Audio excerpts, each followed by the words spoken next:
Sekali lagi tentang karunia roh. Kejarlah kasih itu dan usahakanlah dirimu memperoleh karunia-karunia roh, terutama karunia untuk bernubuat. Siapa yang berkata-kata dengan bahasa roh, tidak berkata-kata kepada manusia, tapi kepada Allah. Sebab tidak ada seorang pun yang mengerti bahasanya. Oleh roh, ia mengucapkan hal-hal yang rahasia. Tetapi siapa yang bernubuat, ia berkata-kata kepada manusia, ia membangun, menasihati, dan menghibur. Siapa yang berkata-kata dengan bahasa roh, ia membangun dirinya sendiri.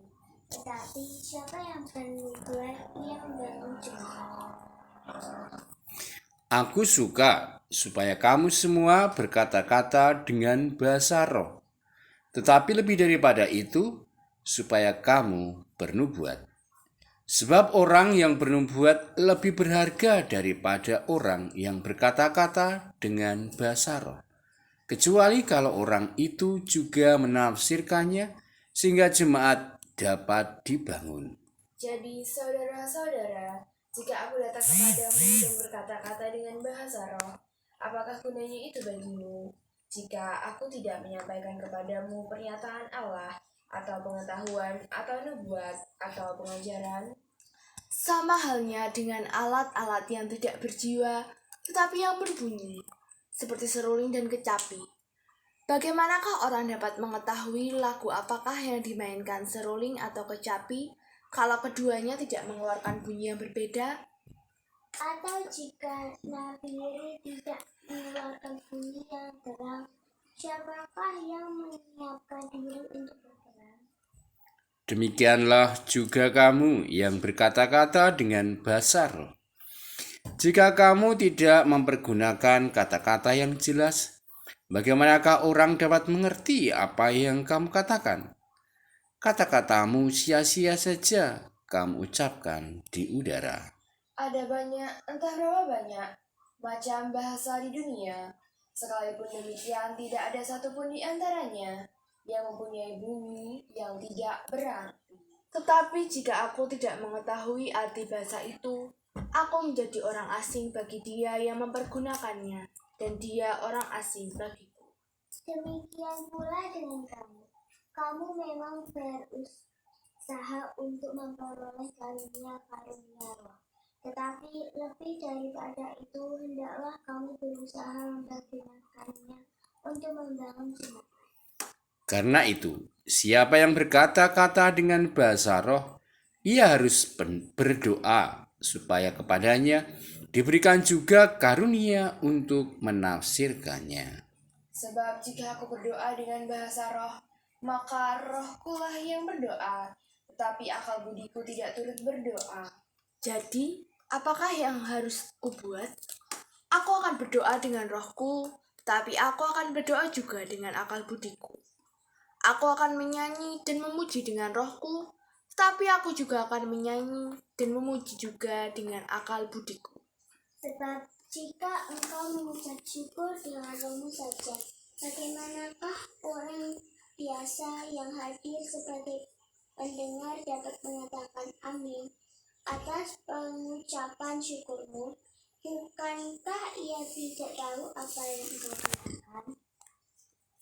Sebab sekalipun pengucapan syukurmu itu sangat baik, tetapi orang lain tidak dibangun olehnya. Aku mengucap syukur kepada Allah bahwa aku berkata-kata dengan bahasa roh lebih daripada kamu semua. Tetapi dalam pertemuan jemaat, aku lebih suka mengucapkan 5 kata yang dapat dimengerti untuk mengajar orang lain juga, daripada beribu-ribu kata dengan bahasa roh. Saudara-saudara, janganlah sama seperti anak-anak dalam pemikirannya. Jadilah anak-anak dalam kejahatan, tetapi orang dewasa dalam pemikirannya. Dalam hukum Taurat ada tertulis, oleh orang-orang yang mempunyai bahasa lain dan oleh mulut orang-orang asing, aku akan berbicara kepada bangsa ini, namun demikian mereka tidak akan mendengarkan aku, firman Tuhan. Karena itu karunia bahasa roh adalah tanda, bukan untuk orang yang beriman, tetapi untuk orang yang untuk orang yang tidak beriman. Sedangkan karunia untuk bernubuat adalah tanda, bukan untuk orang yang tidak beriman, tetapi untuk orang yang beriman.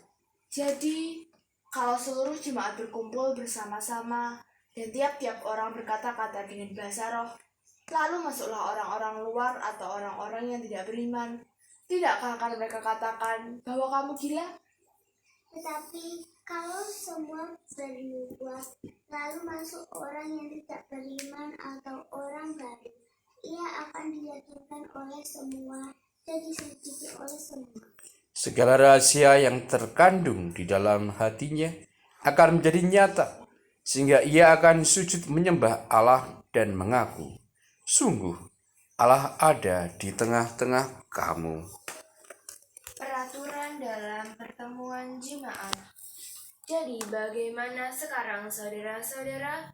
Bila mana kamu berkumpul, hendaklah tiap-tiap orang mempersembahkan sesuatu, yang seorang mazmur, yang lain pengajaran, atau penyataan Allah, atau karunia bahasa roh, atau karunia untuk menafsirkan bahasa roh.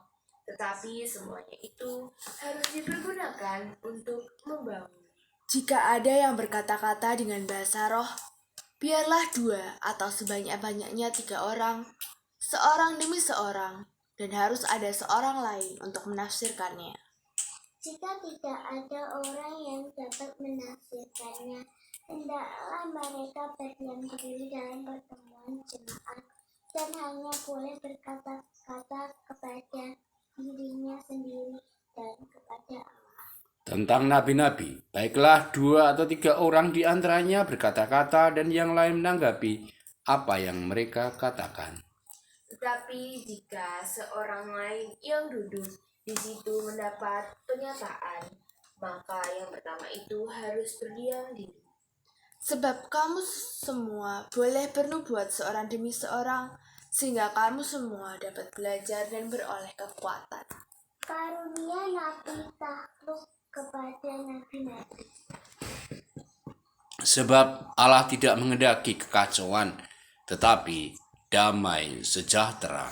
Sama seperti dalam semua jemaat orang-orang kudus, perempuan-perempuan harus berdiam diri dalam pertemuan jemaat, sebab mereka tidak diperbolehkan untuk bicara. Mereka harus menundukkan diri, seperti yang dikatakan juga oleh hukum Taurat. Jika mereka ingin mengetahui sesuatu, baiklah mereka menanyakannya kepada suaminya di rumah. Sebab tidak sopan bagi perempuan untuk berbicara dalam pertemuan jemaat. Atau adakah firman Allah mulai dari kamu, atau hanya kepada kamu sajakah firman itu telah datang? Jika seorang menganggap dirinya nabi atau orang yang mendapat karunia rohani, ia harus sadar bahwa apa yang kukatakan kepadamu adalah perintah Tuhan. Tetapi jika ia mengindahkannya, janganlah kamu mengindahkan dia.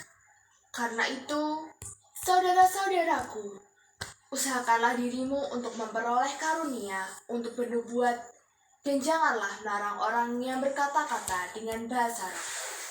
Tetapi segala sesuatu harus berlangsung dengan sopan dan teratur. Demikianlah sabda Tuhan. Syukur kepada Allah.